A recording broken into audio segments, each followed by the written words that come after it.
Hello, everyone. La la la la la. I thought if I start each video with song, it would probably lift my spirits and maybe someone else's spirits as well. I want to talk about reframing. And someone asked me a question. They said, "Can you make a video about what it's like to experience the loss of having never met your grandchildren?" And I have a perfect video for this because this has been my journey for over 10 years. I have two daughters, both are estranged at this time, and my youngest daughter has, from what I heard, four children. And I always say from what I hear because I was not told directly by my daughter. I hear through the grapevine or get an update or anything along those lines. So my situation has been 10 years in the making. I loved being a mom. I invested my all into my children. And that's all I have to say about it. Raised them primarily on my own. I could go into semantics, but I'll stick to the topic at hand. So I had always pictured myself being in their life, uh, being a part of the pregnancies, the wedding, being in the room when my daughter gave birth, one or both, had children, and being able to hold my grandchildren for the first time, and posting pictures on Facebook, and being called grandma, and most important, continuing to be called mom.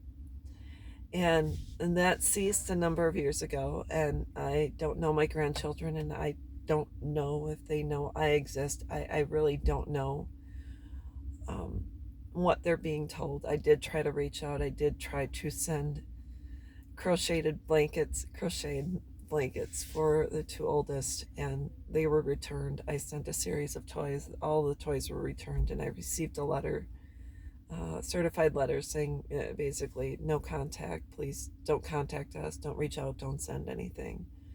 So I have respected their wishes. I can tell you the picture I had in my mind was not the picture that is accurate for me today. And over time, I know this is really hard because when you're first in it, uh, there's when you're close with your children and you raise them and you pour yourself into them, you're always, well, you're connected simply because they, obviously were pregnant for many, many months and then gave birth. So they were created inside of you. So there's always going to be an invisible link between the two of you. Whether they want it to continue or not, it's always there. And so I always had a sensation when my daughter was pregnant or when she had given birth. There was a sensation. It's like a heaviness, almost a weight. And so I kind of knew kind of a shift in the universe almost. I'm not, I try to deal with facts and feelings for myself, and there's a shift. I can't explain the shift, but there's a heaviness or a shift that's going on, and a feeling or sensation that something significant or major has happened in the life of your child. So I always had a shift or a sensation or a feeling, a heaviness, almost a burden. And so I kind of would know that she either had been pregnant or had given birth or something along those lines. And I think maybe also when there's a sadness in their life, you feel that as well. It's a burden, it's a weight. It's hard to explain, but it's indescribable when what you had pictured for your life and being a part of your children's lives and being one day being a grandmother, when you have held on to that picture and that's been up on your mantle for so long, and that does not come to fruition. The hardest thing, I think, is when, especially being on social media, you see your friends with their daughters at, the baby showers, in the hospital, holding their grandchildren for the first time. It's an overwhelming pain because it's not something you're experiencing. And I remember the first time when I was at work years ago, and I was sitting in the airport, waiting to go to a meeting, and I saw this woman whose daughter had just, you know, came off the plane, and her grandchildren ran into her arms, and I just remember overwhelming, overwhelming grief, uh, due to the fact that I had not had that experience. It was overwhelming to me. I had to close my eyes because I so had desired to be in that position, to hold my grandchildren, to be called Nana, anything, to be called almost anything. But there's an overwhelming sensation, overwhelming grief, overwhelming sadness, and so you have to kind of disconnect, to gather your thoughts, to gather your feelings, to allow it to process. And then what you have to do over time, I know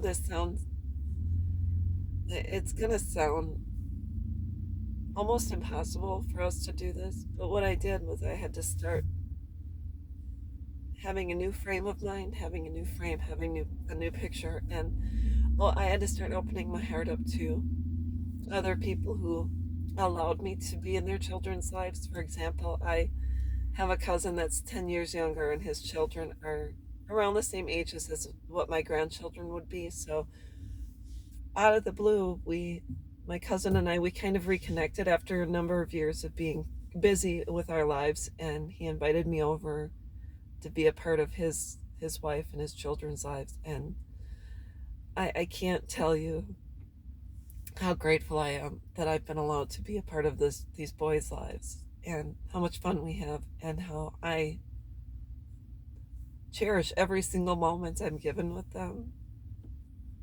So I'm not saying it's easy, but now I have new pictures in my frame.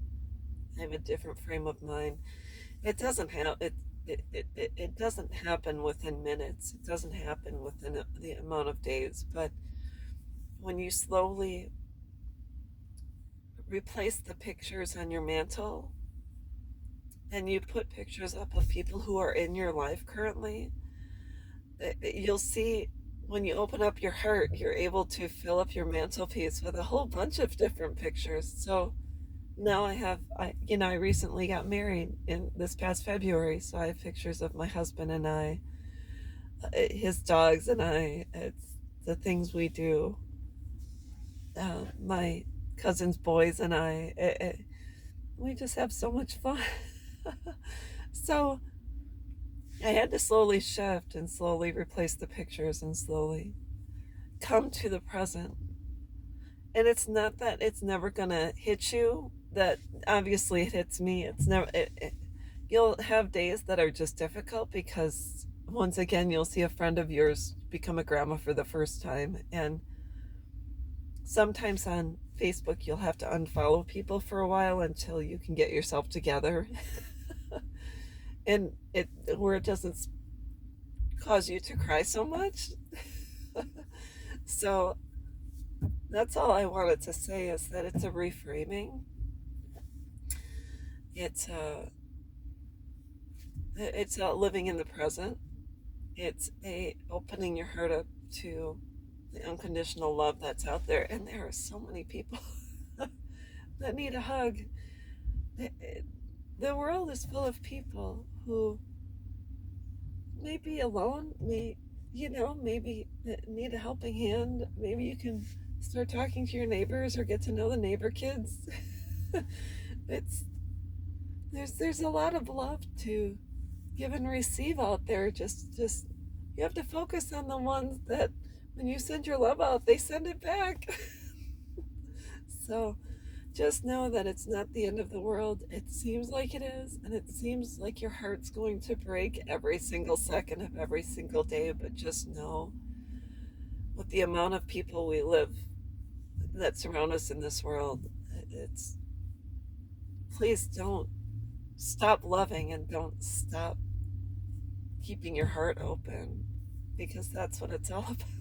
So that's what I wanted to talk about. I hope this helps. I do my very best, but I get a thought, I run with it. And I'm at a different place. It's been 10 years in the making, and I'm 10 years in the making the best of it.